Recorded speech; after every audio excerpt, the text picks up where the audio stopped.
دەم باش تەماشەبانی نیجاژ بۆ ڕۆمەڵەکە تایبەتەن بەڤڕینە پەرلەمانی کوردستانی لە سەرداخوازە سەرۆکی هەرێما کوردستانی بڕیاردا کو هێزا پێشمەرگین کوردستانی ji بۆ کانتۆنا کۆبانê bişîne ku li wir bêguman ku hîn dizanin pêtirî çil roja li wir şerekê dijwar heye dûrpêçekê heme aleyî heye bi hezaran çekdarên Daeş li hember çend sed şervanên YPG û YPG berdewam hêrişan dikin bi tank û bi topan û YPG jî şervanên wan jî bi sîlehekê teqlîdî bêguman berxwe didin. Heya niha jî şer li wê deverê berdewam e. û ew jî daxwaza alîkariye dikin. Li Kurdistanê jî Parlemanê Kurdistanê serxwasteka Serokê Herêmê biryarda ku hêzeka pêşmerge ji bo kantona Kobanê bişîne. Heya niha ev hêze nihatigeşandin û wekû berdevkê Wezareta Pêşmergê jî dibêje ku ew ji ber ku di çarçovê yasayên serbazî de ew nikarin van معلوماتان بۆ ڕایەگەشتی ڕابگەینە کاو پێشمەرگە دێ چاوچە و دی چ پێڕایە و چاستی حەپێرا ji ber ku dibêje ev nihêniyên serbazî ne. Berhal çûna hêza pêşmergên Kurdistanê bu kantona Kobanê gelo ev heya çandê dikare wêrê tewazina hêzê bigore an ku ev çûnel serçe bingehel serçe esas e bû Tirkiye mecal daye ev hêze biçe. Di navê da Tirkiye heta duh gelê gundên derdorên Kobanê ji hewlatiyan vala kirine dixwaze li wir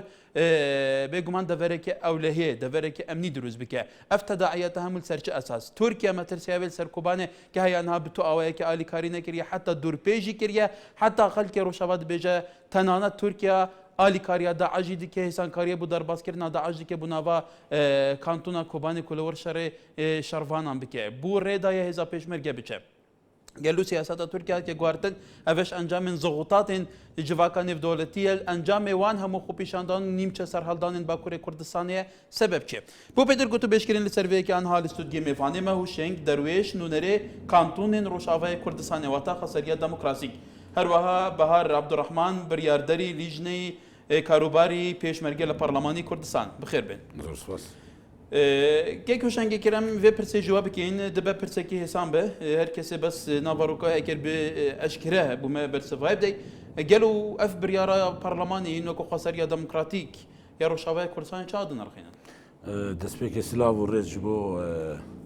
hêza parastina gelê pekê û hemû berxedanê Kobanê û em bejna xwe jî ber şehîdê xwe tewînin rastî me berî ana jî bû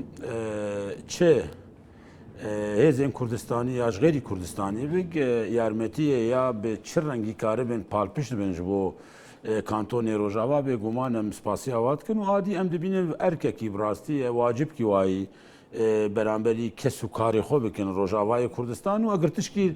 yani eger tişkî vî rengî çi perçê dijî biqewim bêguman divê Kurd bi hev rebin û tfetrakê de me gelkî dextik bi alî kongran tewît kir wê çaxê jî tirsa me ji tiştin vî rengî bû bibin û ji bo wilo jî me dawat kir me got vê tiştekî muşterekî dirûst bibe hemekî Kurdî ji bo me gija pêwîstiya me bi çi hêzekî wek mesela şingal bû çû hêza parastina gelê pekê daxil bû çû şingalê bîrengî me dixwest tişkî vî rengî jî dirûst bibe ji bo wilo me teekîd ser kongrê kir ana jî bêguman em dibînin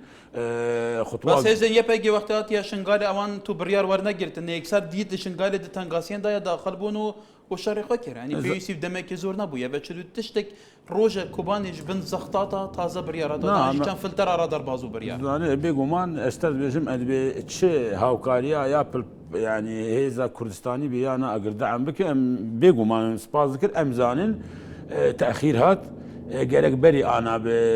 zûtir bu aj bê xwe rabûbana em bi xwe zanin hîn berî şertêke ta nav Kobanê bixwe wê çaxê me gelek derbago me got pêwîstiya me bi deemkî xurtir me got pêwîstiya me bi hêzekî bi çek jî heye heya wextê gişer li Kobanê xurtir bû gorê jî tineyî me got riya serê kaniyê heyî 180 kilometre hêza parastina gel YPG şer kir li wir heya giya etrafê mentîqakê navê Mebrûka 35 kilometre ji dervê serê kaniyê çû yani nava Tel Abyadê nêzîka 30 kilometre 35 dima baş nêzîkî Kobanê dibû lê dîst bi hukmê nû çekê qurs li bi hêza parastina gel YPG nebû Daeş muqawema dikarin eker niyeta wan hebe wekû tu dibêjî li wir derbaz bin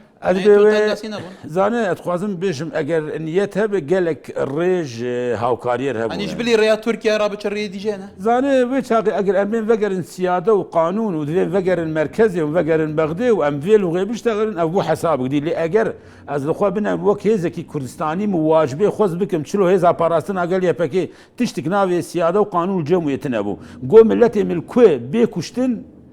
جینۆسایدێک بحەقی ملەتیم بێ لە کوپەرچێ کوردستانێ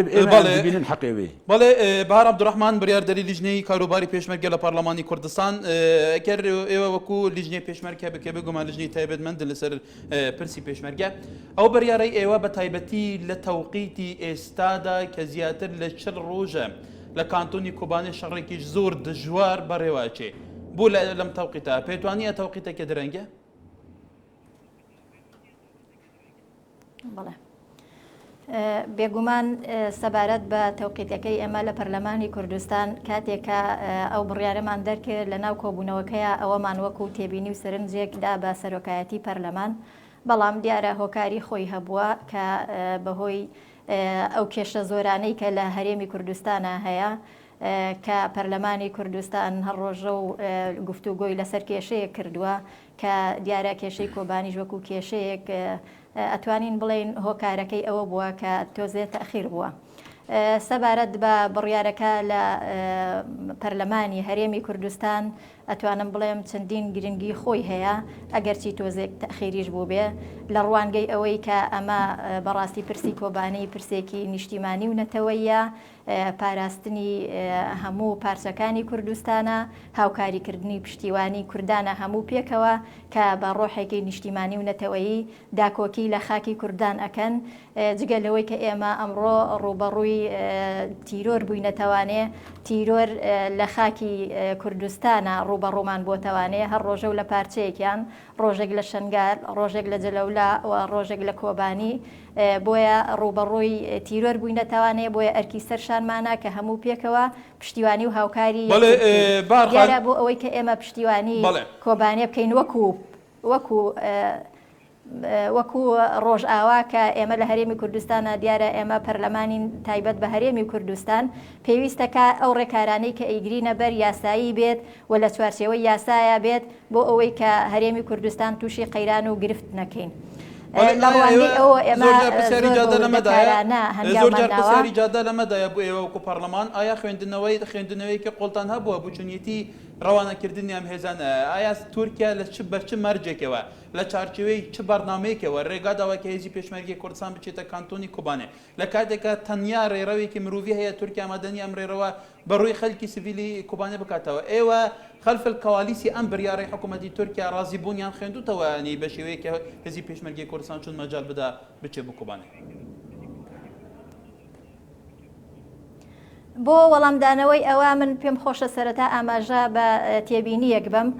ئێمە لە هەرێمی کوردستانە دەسەڵاتەکان تێکەڵ نەکەین ئەو ئەرکەی کە هی پەرلەمانە جیایکەینەوانەیە لەو ئەرکەی کە هی دەسەڵاتی جێبەجێکردنە دیارە ئێمە لە ڕوانگەی هەستان بە ئەرکی خۆمان وەکو پەرلەمان کە دەستگایەکی یاسادانانین ئەرکی ئێمە یاسادانانە و بە دوواداچوونە کە لە ڕوانگەی ئەوە ئێمە هەنگاو ئەنین هەنگاوی تر هەیە ئەرکی دەسەڵاتی جێبەجێکردنە کاتێک کە ئەم بڕیارە دەرئەچێت ئێمە وەکو ڕوە قانونیەکەی وەکو ڕۆ یاسایەکەی لە پەرلەمانی کوردستان کە وەکو مەرجەعێک کە پێویست ئەکات هەر جوڵاندنی هێز باڵاترین دەسەڵات لە هەرێمی کوردستانە بڕیاری لێ بدات بۆیە سەرۆکی هەرێم ئەم بڕیارە ئەگەڕێنێتوانێ بۆ پەرلەمانی کوردستان و لە پەرلەمانی کوردستان گفتووەک وی ئەکرێت و لەوێوانێ بڕیاری لێدرا ئەمە وەکو مەرجەعێک کە بڕیارەکە دەرئەکەین دواتر بە دوواداچوون بۆ بڕیارە ئەکەین چۆنێتی ئێوە بۆکو پەرلەمانی کوردستان ئێوە یاساکان دەرەکە ئێوە دەستگای چاودێرینە لەسەر حکوومەت و لەسەر دەستگای جێبەجێکردن یعنی ئێوە بەرپرسەرەتە گەورەکە لە ئەستوی ئێوەدایە تا چەند گرنگی ئێوە پێشەوە بڕیارێک دەرکەن ناوەڕووکی بڕیارەکە سەنگاندن بۆ بڕیارەکە تەداعیاتی بڕیارەکە دەرئەنجامی بڕیارەکان هەڵبسەنگێنن نەکێک سەر بە چەپڵە ڕێزانێک سەردەنگ بوو پێ بڵێ بڵێ ویستم ئاماژە بەوە بم بە تەواوکردنی قسەکانم دیارە وەکو جێبەجێکردنی بڕیارەکە ئێمە بە دوواداچوون ئەکەین بۆ جێبەجێکردنی بڕیارەکە بەڵام چۆن دێتی چەندێتی هێزەکان چەند کەس ئەنێرێت چۆن ئەنێرێت چۆن کەی ئەنێرێت ئەمە ئەکەوێتە چوارچێوەی دەسەڵاتی جێبەجێکردنەوانێ ئەوەی کە ئەرکی ئێمەیە بە دوواداچوونە بۆ جێبەجێکردنی بڕیارەکە و چۆنیەتی باش جێبەجێکردنی کاتێک کە ئەو ئەرکانە جێبەجێ ئەکات دەسەڵاتی جێبەجێکردن ئەو بڕیارە جێبەجێ ئەکات هەر کەم و کورتیەک لەو بڕیارە هەبێت یاخود هەست بکەین کە بەرژەوەندەکانی هەرێمی کوردستان ناپارێزێت یاخود بزانین هەندێک ئیشکالاتی تێ ئەکەوێت ئەو کاتە ئێمە ئەتوانین بۆ ئەوەی کە بڕیارەکەمان وەکو خۆی کە دەربان کردووە جێبەجێ بکرێت لەو کاتا بە دوواداچوونی بۆ ئەەکەین ئەوەی کە کێشە لەگەڵ تورکیا ئەمە ئەتوانرێت لە ڕێگەی دیبلۆماسی دەسەڵاتی جێبەجێکردن بە شێوازێکی دیبلۆماسی لە چوارچێوەی ئەوەی کە پێی ئەوترێ حوسنە جیوار لە چوارچێوەی ئەوەی کە هاوپەیمانێتیەک کە ئێستا لە ئارایە لەسەر جەملایەنەکان تەڵانەت لەلایەن وڵاتانی زلهێز وڵاتانی دەوروبەر ئێمە وەکو هەرێمێک لە چوارچێوەی عێراقی فیدراڵە مولزەمین بەڕوبەڕووبوونەوەی تیرۆر لە چوارچێوەی ئەوەیە ئێمە هەنگاوەکانمان ئەنێت و بە دوواداچوون بۆ بڕیارەکانی خۆمان ئەکەین. بەڵێ کاک کوشنگ وەکو بەهار دبێژێ و ئەم وەکو دەستگەی بێگومان تەشریعی و دەرکردنە یاسایان مە بڕیار دەرکرد ئیتر دەستگەهێندنیان جێبەجێکردنی حکوومەت دەبێەیەکی تەنفیز بکە. گەلو هەسەنگاندناوە بۆ چاوایە ینی هەسەنگاندناوە وەکو خۆسەریە دموکراتیک وەکو دەسەڵاتە ڕۆژاوای کوردستانێ شێوازی vê biryarê bû nihada hate dan bû Tirkiye di nihada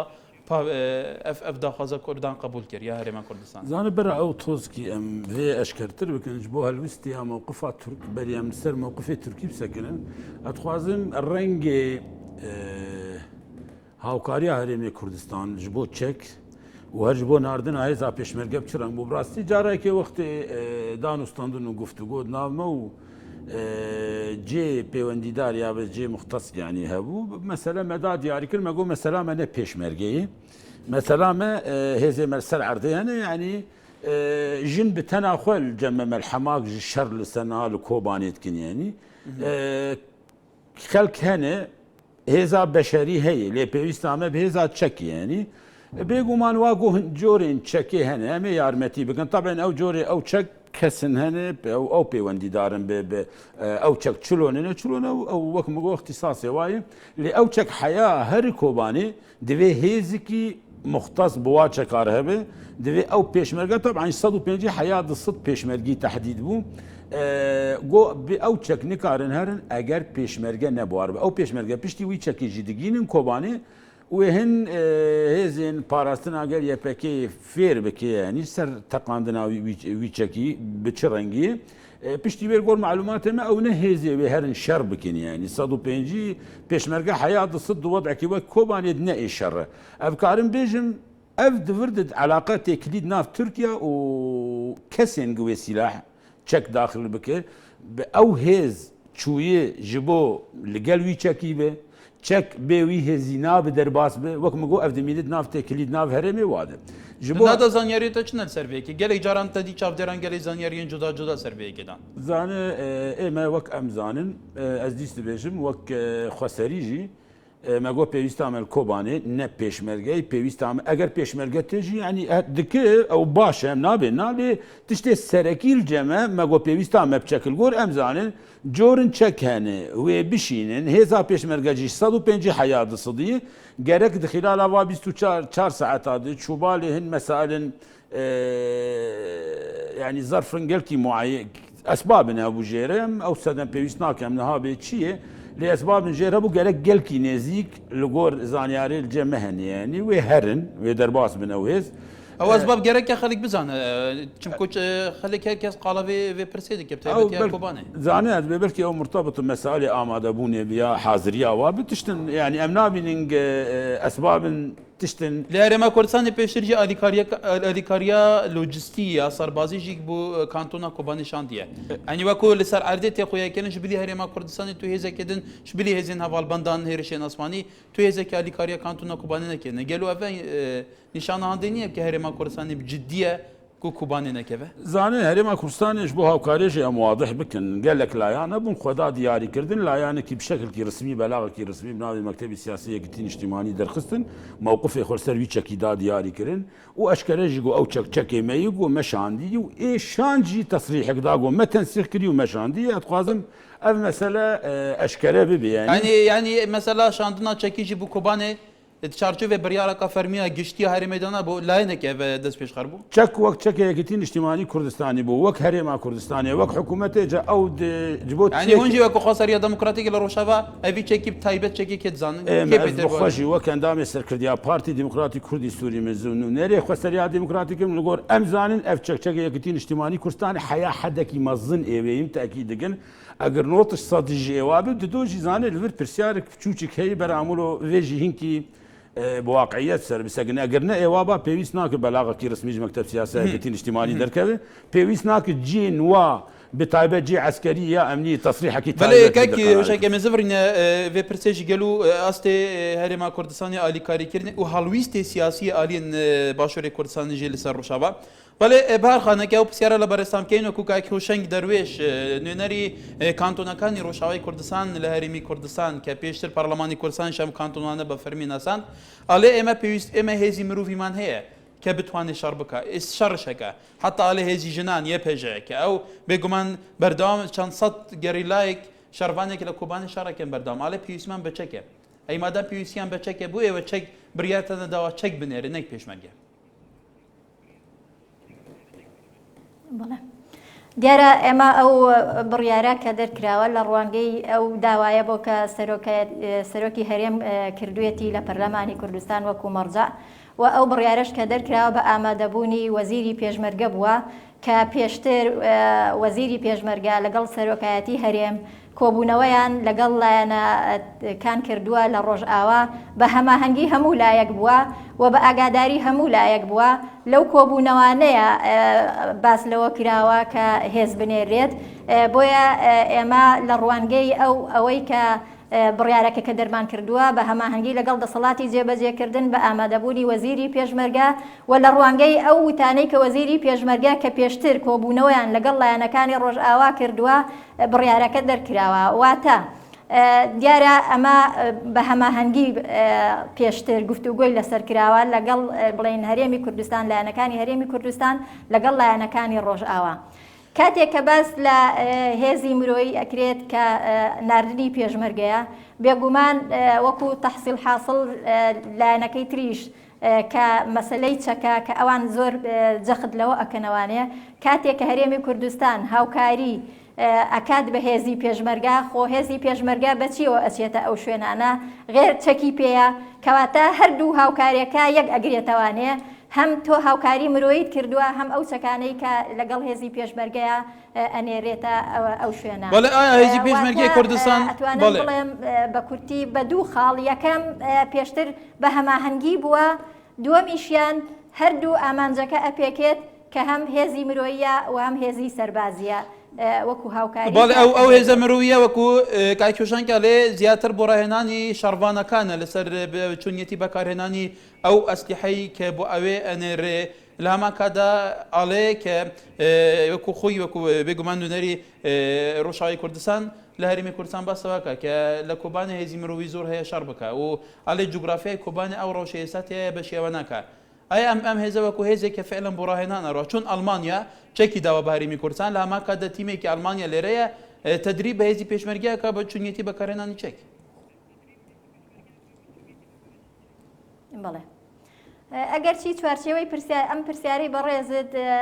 لەگەڵ لایەنێکی تەنفیزیە بکرایە بەڵام ئێمە وەکو پەرلەمانی کوردستان لە ڕوانگەی بە دواتەچوونەکان و هەماهەنگیەکانمان لەگەڵ لایەنی جێبەجێکارە ئەو گفتوگۆیانەمان کردووە بەڵێ دلانی جێبەجێکار ئاماژەی بەوە داوە کاتێک کە کۆبوونەوەیان کردووە باز لەوە کراوە ئێمە هاوکاری بە چەک ئەکرێت بۆ کۆبانی چەکی نیمچە قورس کە شێوازی بەکارهێنانەکەی نازانرێت هێزی پێشمەرگا کە ئەچێتە ئەوێ هاوکاری ئەوەشیان ئەکا کە فعلەن بۆ ئەوەیە کە مەشق بکەن و چۆنێتی بەکارهێنانی ئەو چەکە بێ واتە ئەوەش ئەگرێتە خۆی بەڵام ئێمە حەزەکەم لە چوارچێوەی ئەرکی پەرلەمانیە بڵین گفتوگۆکانی خۆمان بخەینە ڕوو ئێمە وەکو بڕیارەکە کە مەبدەی ئەساسی لەگەڵیا بووین بە بڕیارێکی گرنگ ئەزانین تەنها ئەوە نییە کە ئێمە ئەڵێن هاوکاری تەنها بە چەند کەسێکە یاخود چەند چەکێک ئەنێریت بەڵکو چەندین مەدلولی تر هەیە لە دەرکردنی ئەم بڕیارەیە لە ڕووی سیاسی لە ڕووی نەتەوەیی لە ڕووی معنەوی کە ئێمە کاتێک کە ئەم بڕیارە دەرئەکەین ئەمە پاراستنی یەکڕیزی نیشتیمانیە ئەوەیە کە کێشەی هەموو پارچەکان بە کێشەی خۆمان ئەزانین ڕۆحێکی نەتەوەی و نیشتیمانی زاڵە بەسەر هەمومانە کە ئەبێ بۆ ڕۆحێتەوە مامەڵە لەگەڵ شتەکانە بکەین ئەوەیە کە ئێمە لە هەر چوار پارچەکەی کوردستان وەکو کورد 40 ملیۆن کەس کە تا ئێستا لە دەوڵەت بێبەشین تا ئێستا خاوەنی خاک و نیشتیمانی خۆمان نین بۆیە لە هەر شوێنەکە پێویستکە هاوکاری یەکتر بکەین هاوکاری ئەبێ هاوکار بین و ئەبێ ئەو لایەنە لەبیر دەکەین کە هەمیشە وەکو یەک جەستا لە هەموو پارچەکانی کوردستان مامەڵە لەگەڵ شتەکانە بکەین پچووکی نەکەینەوە لە چوارچێوەی ئەوەی کە هێزەکە کەمە یاچەکەکە کەمە بەڵکو مەدلول و ماناکانی زۆر لەوە فراوانتر و گەورە بەڵێ کاکی وشەنکی ئەو بریارên فەرمی لە هەرێما کوردستانی دەردەچن لە پەرلەمانی کوردستانی لە حکوومەتە هەیە چەندی ئەف بریارە لەسەر ڕۆژاوای کوردستانی لەسەر ئاردێوەکی خەت جێنە بتێنە جێبەجێکردن مەهماکانێکرد ئالیەکێ تەحەفوزی سەرە بیت زانە ئەو توازم ئەو ئەژی تەv mêvanata dibim tiştin başkirin gavaz behsa tiştin nezarî bikim taban ji غêrî çûna pêşmergehana em dîsî dibêjin bêguman em xutwak pîroz dikin û em dibînin min dîsî got ev erkekî wayî wacibî xwe divê bikin lê ez xwazim bêjim mesela ez wek beryarkê derxim ji perlemanê tiştê wê behs kir mesailê yanî ez bêjim ev pirayî şiûrî û hestê belkî şari'a Kurdistanê hemiyê ginha تفاعلکی گەلکی مەزم بە کۆبانێ و بێ شەهیدێر کۆبانێ و بەرخوادانایە پەژێوژینێ گنهال کۆبانێ شەر دەکەن گدیگەن دەرەجان هابوونە نموناک لە دنیای گشی ینی ئانا ستەرگارم بێژم لە ئەوروپا ئانا گەلک تشتێک زوو لە پرسیار دەکەن دەبێ بەس ئەم تێت بگێت ئەو چه هێزێکی کۆبانێ هەیە گدێلی شارکی و لۆ بچووک مقارنە بە ئەنبارێ و مووسڵێرە بە همه ئەف دەختا داعش دەسوێدە نکارە بکەوێمە جوابکی گەلکی کورد مە جوابکی بەرسلێکی گەلکی کورداوان مەگۆ یەک تشتە ئیرادان سێنی ئیرادەگە بخوازێ تە هێز نکارە بە ئیرادێ بشکینە ئاناژی ئەم متتەفقن خەفەت یەکە ئێش یەکە برین یەکە لێ ئەتخوازم ژێر بێژم تشتێ ئەس دەبێژم تشتێکە و بەریارە گاوە ئەس دەرخم و تەنفیزاوێ ببێ بەریارە پەرلەمانێ دەرکەت گوم اعترافێ کانتۆنی ڕۆژاوا هەرسیگیت کن دەوێ ئانا پەرلەمان دەختا خۆی فعلی بریزە بەرامبەری حکوومەتێ دەوێ پەرلەمان دەختا خۆی فعلی بریزە بەرامبەری سەرۆکایەتیە دەوێ ئاناکێ چێ هاوکاریە فعلی کارە بە هەرێما کوردستانێ بکە پێویست نانەگو ئەس بە چەند جۆرێن چەکێکم دشینن ئەمێ بێ ئەو هاوکاری لونتیا بوو نابنە تشتن دژی هەنێ دوێ ئەم سەروێژی بدقەت بسەکنن ئەم قەنج زانن گە هەرێما کوردستانێژی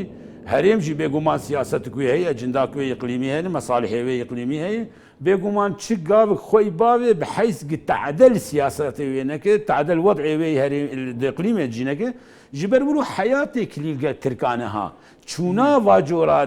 riya Tirkiya jîl ceme em nabe eno tişkî ji xelatiyetê hey lê em dibê wacib û wê çaxê ji kesên givê gavê resmî davê ji bo ev çekere divê te xewifik me feelî hebe beramberî Tirka jî ji vê xutwê eceb li vir hinek pirsiyar hene pirsiyara yekê Tirk devê sînorê xwe digirt wek ji bo hawkariyê mirovî jî ne wek te got Tirk çend şehîd li cem ketin ji ber rêneda ge hevalê şehîd ketin hêzê parastina geriye pekê geherin terefê Tirkiya derman bibin û yani îlac ji war bi Tirk bilmuqabil em giş bi xwezanî heyarmetîkê bi şekilkî gelkî wadihî da Daişê adî yani bera em bêjin eger hinek bê Tirk nadin Daişî ez karim bêjim danûstandinik baş me bi cihatên Ewropî bûn konsulyatê wa min şexsî min bixwe kir gelek ji wa yani müteekidin ji wa mesela belgeyên resmî jî li cem wayê Tirkî demekî mübaşer didin Daeş qerarekî nîvdewletî jî hebû şerrê Daeş bikin çima Tirkiyan kewata çûna pêşmerga daxa Tirkiyeyê da hatina çekan bi dîtnawa weko Rojava heya çendekê destekê amin e heya çendekê bi rengekî wekî xwe dibige em dibê tirsik tê heye melamih tiştek heye em dibê hîn bûyê wadih bûna ha em nikarin hîn hukm bikin ew tişt çi ye em dibêjin gerek danûstandiname Rojavayê Kurdistan ve Başûrê Kurdistan bi servî melefî toskî bi hezir bûn bi diqet hevdîtnê wihan gel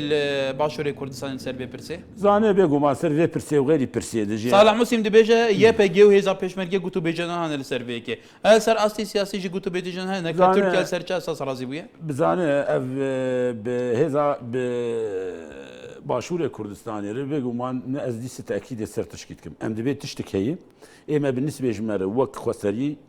berî anamego wek kantonê پێویستە ئەمەیەگە ئەم پاراستنە کانتۆنی خۆ بکرد و کۆبانێ بحکمێنها شەڕێکی گەلکی بقووەت دۆراوێت بێ چەکێ گرانێژ مووسڵ و مەتاری تەبقال سووری و لیوانۆت و سیا سووری و ئەو سیلا حەمب ئەو تەرساناگەر عێراقی دەبوو دندرێ مووسڵێ دەبوو ئانال دۆرا کۆبانێت بوو ژوا ئەترافاگشیشی ئەم گرتینێ کۆبانێ گرتیە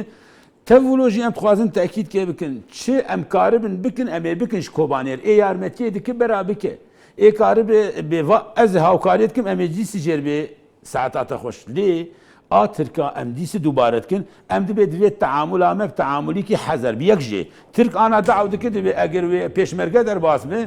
مەرجێ گرێدانە پێشمەرگا ڕەجەب تایب ئەردۆغان نەهات بە ئارتێشە ئازاد ڕگرێ دەدێ ئەم وەک هێزا پاراستن ئاگەل یەپەکێ بەریارێ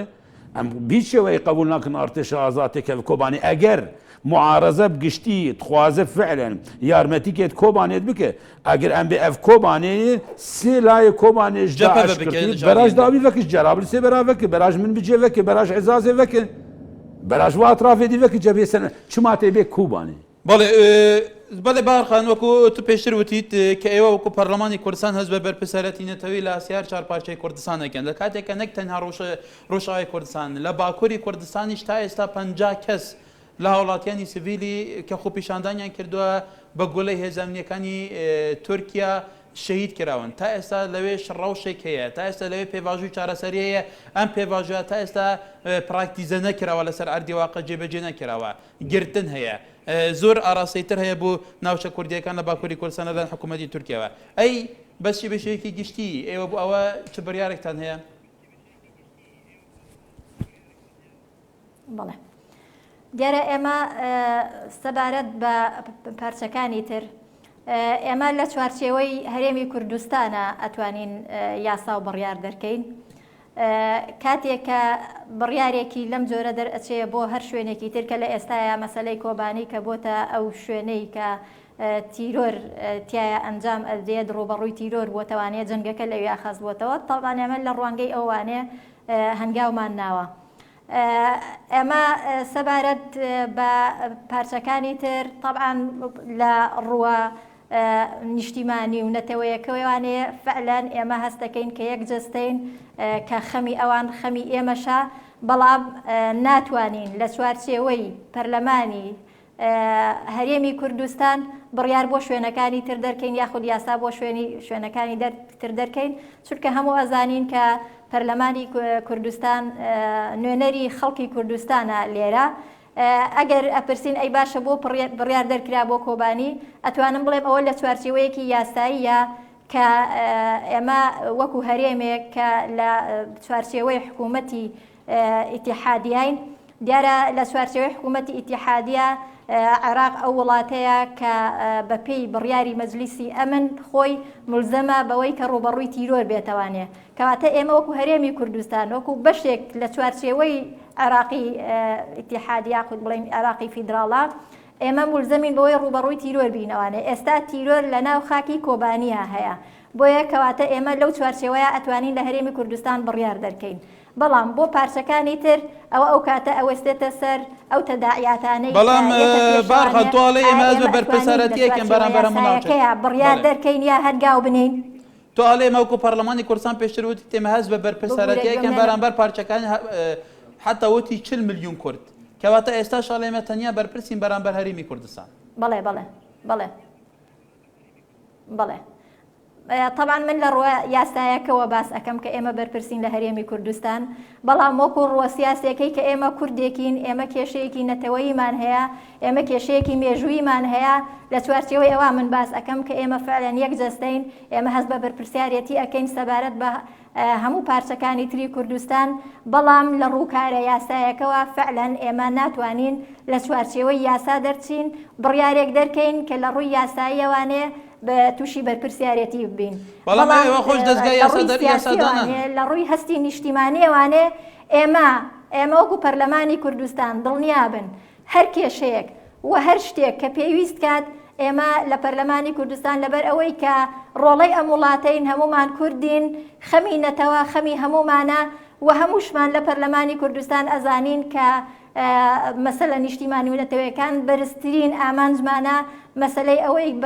بەو ئاواتەی خۆمان بگەین کە ڕۆژێک لە ڕۆژان ئێمە بتوانین کە لە چوارچێوەی خاکی کوردانە یەک بگرینەوانێ ئەوە ئاواتی هەموومانە وەکو تمۆحەنەتەوەی و وەکو ڕووە سیاسەکەی بەڵام وەکو ڕووە یاسایەکەی ئەبێ لە چوارچێوەیەکی کە دیاریکرا بۆ ئەوە تووشی قەیران نەبین وەگەر ناخۆ ئێمە مافی خۆمانە کە داکۆکی بکەین وەکو کوردێک مافی خۆمانە کە خاوەنی خاکی خۆمان بین هەروەکو ئێمە ئێستا لە هەرێمی کوردستانە لە خاکی هەرێمی کوردستانە بە نمونە باسیەکەم ئێمە لە هەرێمی کوردستانە خاوەنی نەوتی خۆمانین مافی خۆمانە بەکاری بێنین بەڵام کاتێک لە چوارچێوەیەکی یاساییە هەنگاوێک خوا نەخواستە بە شێوازێک لە شێوازەکان ئەنەی کە جۆرێک لە ئیشکالاتی بۆ دروست ئەبێت تووشی قەیرانمان ئەکا بۆیە ئەبێ ئێمە هەنگاوەکانمان بە شێوازێک بێ حەکیمانە بێ ورد بێ کە هەرێمی کوردستانیش تووشی قەیران نەکات لە چوارچێوەیەکی یاساییە ئێمە هەنگاوەکان بنین نەوەکو خوا نەخواستەوەکو کێشەی نەوتی لێبێتەوە کە ئێستا قەیرانێکی بۆ هەرێمی کوردستان بەڵێ کاک کوشەین کە دنهادا لە باشووری کوردستانê بەریاچاندێکی عالیên Rojavayê Kurdistanê li bajarê Duhokê civîn li jêr çavderiya Serokê Herêma Kurdistanê encamdan encamên vê civînê jî heta têgotin ku 50-50 tev dem û gel civata Kurdî laf hatin li Rojavayê Kurdistanê de salatê da baş kirin. زانە ji bo ew jî em wadih kirine 50-50 bû sê xalê serekî bû xalayekê merceya siyasî bû xala di duwa rêveberî bû xala siya a leşkerî bû xalayekê a merceya siyasî ne 50 bû çil bi çilî bû 20 hebû ew biz jî ji bo gelek hêzên siyasî li ser erdeyane ew hêzên siyasî ew çil bi çil dîtnata 50 nîne dubarekirin azmûnê baş واقعك هي از بأيانا واقعك سر عردي هي انه هم روجاواي كردستان ده او واقع هيز تحكميتي دكه ام بأيانا قوات بقوة بالسر عردي تهز اخوجي الجور وي قوة اخوي بالسر عردي ده باشول كردستان جيت فترة كده جيران بنا الخطاوي بيانية يعني بارتين هبون دائم برزبون يعني دشارة ناحية قاعدة اخوي جماهيرية حياة قالك مراكزي حكومي جي قدبرن اللي ام دبينن اگر هن التغيرات تشبون جوار بحكمي وي هي زاقل سر عردي بو لروجاواي كردستان جي او تشل بتشل وقت مقو بيستك دمينه جهن هيزن قش نت حردو كادا ند انا كسيدا ند انجمن داني ونت تفدمي دي بريار ديش خو اري وبريه هي اري وبري طبعا خلال ادمها هدي جرك انجمن سر مراحلاتك في اسيا اوامهم بو هێزا لەشکری بوو ئەو هێزا خۆستن گاو بەش شێگن دیست خوازم بێژم کۆمیتا کوێ دروست ببێ ئەنە کەسێ ئەنجومەن نیشتیمانی کوردیت بە هێزن مەهێنێ مەگۆ مادام ئەو هێزەنە کەرەم کردن وێ کۆمیتاک ژوا هێزابێ دروستکردن ئەمێ ناز بکن کات چنە چ قار سەر عردێنێ وێ بەبرهرن سەردانا هێزا پاراستن ئەگەر فەرماندا وێ یەپەکێ بکن یەپەکێ ببینی کا بنێ چ ڕەنگی کارن یارمەتی ئەو ئەمادە نەبان هێزان تەبلی ڕەفین یەپەکێ بکەن لەگۆر اتفاقا هەولێرێک بوویە ئانا ئەتخوازم تشکی بێژم بەرە ئەمولو حەمد شتاژی ولو سپیژی نەکن یعنی اتفاق هەولێرە گاوا مەرسەرم زەکریە قالك تفاصيل هورد ناف هرده قاوا ام سر واقعي عملي سر عرضي جامتي كيفن قفتوغو رسمي ادبي هن كشير دي در كيفن اللي ادبي كي بحكم اف ظرف وقمتير درباز بن وضعي كوباني قالك تغيرات دي تشدبن ويقافن باش شبل اتخوازم قال كي بكرتاي خالق باشا من بحث هلويستا هرما كردستان اتخوازم دي مساله توسكي بكرتاي زير سر بسكنم اتخوازم بيجم وك ميوانا تا ديسيس دوباره كم سباسياوي شعوريت كم استاكيدم هستاوي استاكيدم چه كردين هال باشوري كردستان جي هي او هست الجم هبه برانبري روجاواي كردستان لي اتخوازم بيجم انا حياه سياده جيلو قال كي قيمتها وينا ما يدنا بحشار برشي كردستان ما بالا خدا باكوري كردستان رفع شهيد اناش كوباني داخلي باكوري كردستان دبن اگر ان بالا خو بدن سينور باكوري كردستان اعلاني ان بالا خو بدن شهيد انها قهرماني كوباني دو روجاواي كردستان لكانتو السريكاني وقال لك جي كتن اتخوازم بيجم ببرزي او شهيد كواتا وكنت بيجي هسه بالبسالات يا باكوري كردستان البارتشين دن زيادة البرامبر نبس تا حدكي ام دبينين قال كينها بيج داي ازديس مخوص از بيجم روجلات كردستان شهيد وبرفنا دكافين اتخوازم تشكي ديجي بيجم لباشوري كردستان جي نمر شهيداك نهج جراني ابو شهيد كت او جي بيشتري كركوك شهيدك الكوبانيات بيشتري سليماني ها اتخوازم رانيا جوا شهيد بون اتخوازم بيجم انا كرد بتايبت في دمي اعترافي بتشكيناوي سياده وقانون ناك اجر بالبرسياري سياسي بلا اگر ان بكين يبرصداوي بو بهار خان او كميوانا كمال له ساده مسلك نيه كاما بكينا شارتوي مساله سياده ايره على بنمنا شريدا اشتنيا لباشوري كردستان نيه لە ڕۆژئاوای کوردستانی شەیە لەوێش داعش شەڕەکە کەواتە شەری داعش هەموو قورساییەکەی لە بەرامبەر خەڵکی کوردستانە لە ڕۆژئاوا و باشووری کوردستان کە تەنیا دوو پارچەی ئازادکراوی کوردستان لەلایەن شەڕبانان و پێشمەرگەوە بەرگری لەکرێ ئێوە وەکو پەرلەمانی کوردستان تەقیمتان بۆ ئەمە چییە کە فعلەن هاوشار و نووسن کەوە لەسەر ئەردێ ئەبینرێ و تا چەند گرنگە بریارەکانیش بریارێکی چارە نووسات بێ بوو بەرژەوەندی هەردوو پارچەکە بێ بەڵێ بێگومان فعلەن شەڕی داعش شەڕی دژە تیرۆرە ینی شەڕ ئەکرێت بەرامبەر بە تیرۆر کە ئێستا ئەتوانم بڵێم تەنانەت وڵاتانی زلهێز لە هاوپەیمانەتیەکی گشتی هەیە چەندین وڵات کە ئەبێ ڕوبەڕووی تیرۆر بنەوانێ ئێمەش وەکو پەرلەمانی کوردستان کە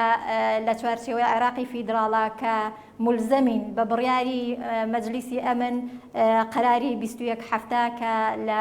مانگی هەشتا دەرچووە ئەگەرچی لە پێشتریشا بڕیاری لەو جۆرە هەبووە بەڵام تازەترینیان ئەوەیە کە عێراق ملزم ئەکا بۆ ڕوبەڕووبوونەوەی تیرۆر ئێمەش وەکو هەرێمێک لە چوارچێوەی عێراقی فیدراڵا ملزەمین بەوەی کە دژی تیرۆر بوەستێنینەوانێ فعلەن ئێستا تیرۆر لە خاکی کوردانایە بۆیە کەواتە ئێمە جگە لەوەی کە وەکو ئیلتیزامێکی یاسایی و سیاسی کە بەرامبەر بە تیرۆر ئەوەستینەوە داکۆکی لە خاکی خۆشمان ئەەکەین کە خاکی کوردانە بەڵێ بارخان ببۆرە کاتمان نەما وڵات تەنانەت زلهێزان پشتگیری ئێمە ئەکەن بەڵێ کاکی هۆشنگی دنەهادا خەڵێکی تەماشاوەیەکە دیکە گەلو بەرخۆدانە کوبانێ چلو یەکەمیندایە ڕۆژە خۆی چلو یەکەمیندایە هون وەکو بەرپرسیان خۆسەریە دموکراتیک لەڤەر دیتناوە کوبانێ دێ بکەوە وەکو گەلێک جاران بوو نمونە ئەردوگان دەبێژیان کوبانێ دێ بەرخە بدە زانێ کۆبانێ بیت شێوەی ناکەوێ ئایا مەترسی دەرباز کردە مەترسیە دەرباز کە خوازم ئەردۆگانجی جواب ئەردۆگان وادە ئەگەر ئەردۆگان خوازی کۆبانێ بکەوێن خوازن ژێربێژن ئیمتیدادێک جغرافی تورکیاە ئەگەر کۆبانێ کەت بەراناز بکوێ چاغێوێ ئاگرێر کۆبانێ بتەقوێت تورکیا بژی یعنی مەترسی دەرباز کە قۆناغە دەرباز کشبەر باوەریامە مەگۆ گاوا ئەمساڵێ ئارین و غیری ئارین هەنێک کەسێک لەسەر ئەردێ شەهادەت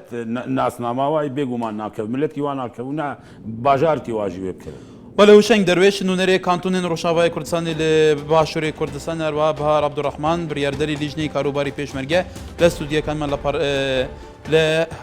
شاری هەولێرەوە زۆر سپاس بۆ میوانەکانمان بەڕێزان بێگومان سەرێ دەمژمێرا بە جارێکدن بۆ شەرۆڤەکردنا پرس و بابەتێکی گەرمی ڕۆژاوا کوردان ئالڤەر لە ستودیای نارتی دێ بابڕابێت